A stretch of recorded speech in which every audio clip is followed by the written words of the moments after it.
I'll give a quick introduction. Blockchain ecosystems follow a predictable trajectory. First, users contribute to a decentralized web by running their own nodes.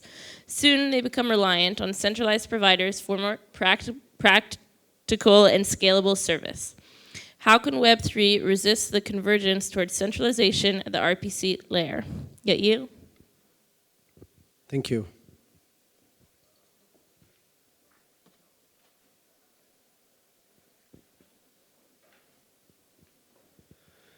Four years ago, CoinDesk came up with exactly that. The race is on to replace the most crucial layer in blockchain. Does anyone know what this layer is? Maybe this will help. That's the entire stack of Web3, from formation, DAOs, NFT, and all of them are super crucial for Web3, but there is one that is particularly crucial. Web infrastructure, and this is node infrastructure. I have a question for you. Does anyone here run using Infura? Anyone use Alchemy? Does anyone know what the node is? It's okay. I didn't know what node is 1 year ago. But all of these centralized provider that you see in the circle, Infura, Alchemy, QuickNode, they're all helping us to build Web3 and bring it where they're all today. But basically, those centralized provider has significant drawbacks. So let me ask you that. Why is node infrastructure even important? And why node? Basically, nodes are single computers that running the state of the blockchain for us. And blockchain are combined from all of these nodes in different locations and on geographically placed. So let's not forget that, blockchain at its core, it's a database, it's a ledger, right? And each node is helping us to get to the blockchain state and data, so it be accurate. So if no one today, when blockchain grew and grow rapidly, why should I run a node? And basically, nobody wanted to run a node. So the answer for that is RPC. RPC is a communication protocol in Web3 that actually helps to get you to any access of the blockchain.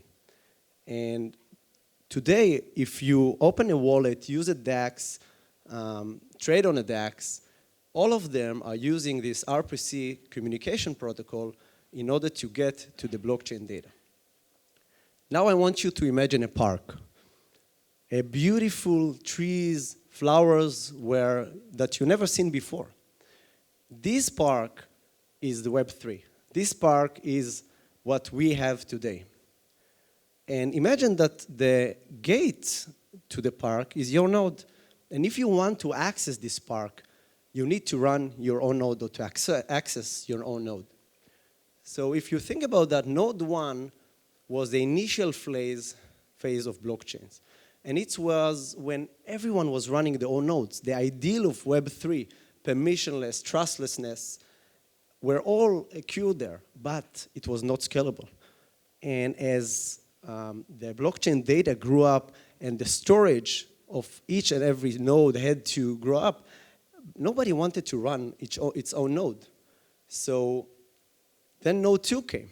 And it's when all the centralized providers that I mentioned before offered their services. Basically, they said something simple. We're going to run the node for you.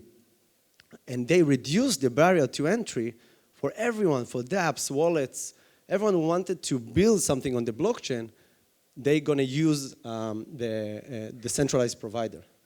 So they are today actually the gates that operates and can block your access to this park, can gather your information to the plaque, and running all of the drawbacks. So we spoke about node 1 and the evolution to node 2. We spoke about how you were running at the beginning your own node, and how eventually we came into the centralized providers. But if we, at the beginning, were trustless and became to trust-based, does it feel familiar? Web 1, Web 2, Web 3. Read, write, own. That's what we're building today. And that's the drawbacks and the big contradiction we have today in the ecosystem. So centralized providers are serving, and we are reliant on them. But there are new drawbacks that used and caused because of Web3.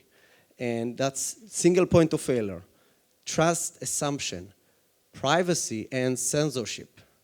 Just 2 weeks ago, we all heard that Infura and MetaMask are collecting our information. Actually, we knew that a long time ago, but now it's officially.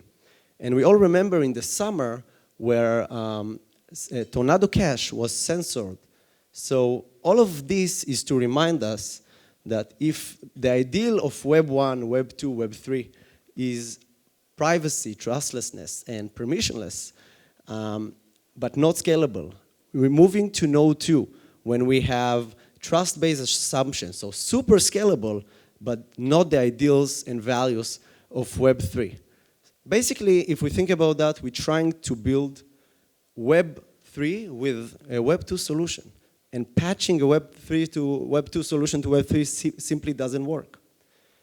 So how do we take the best of Node 1 with the permission, trust, and no censorship, bring it to the scalability of Node 2?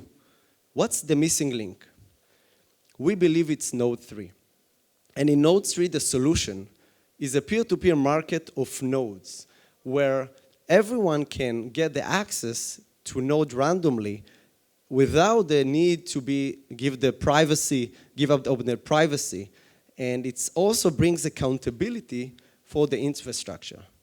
With accountability, every piece of data is cryptographically proof and cryptographically mentioned that this data is actually the original from the blockchain. And every faulty or malicious behavior, or even not up to date, is currently slashed. Back to the park. So if one of the gates in the park is not good, basically we in Node 3 can give the market to have other access to the park. If one of the gates doesn't allow you to enter, censorship, so you can choose any other of the gates to get in and use in the park.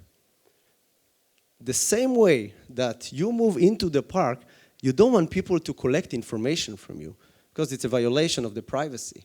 So in that way, Node 3 makes sure that whatever you do inside the park stays yours and nobody is monitoring your access to the park.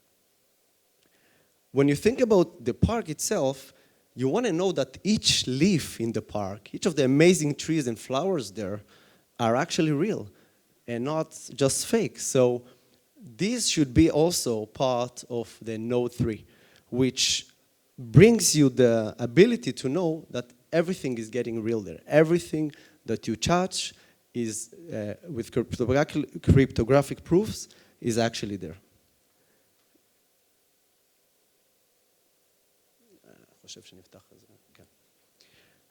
The last thing we do in this park is allow everyone to build a gate. Everyone can come to the park, build the gate, and earn rewards from the walk-in passengers and people that's using the gates. And that's what we're doing. And that's how we're building Web3. We're bringing people and incentivizing people to build the gate to the Web3. So remember, not your node, not your Web3. Thank you.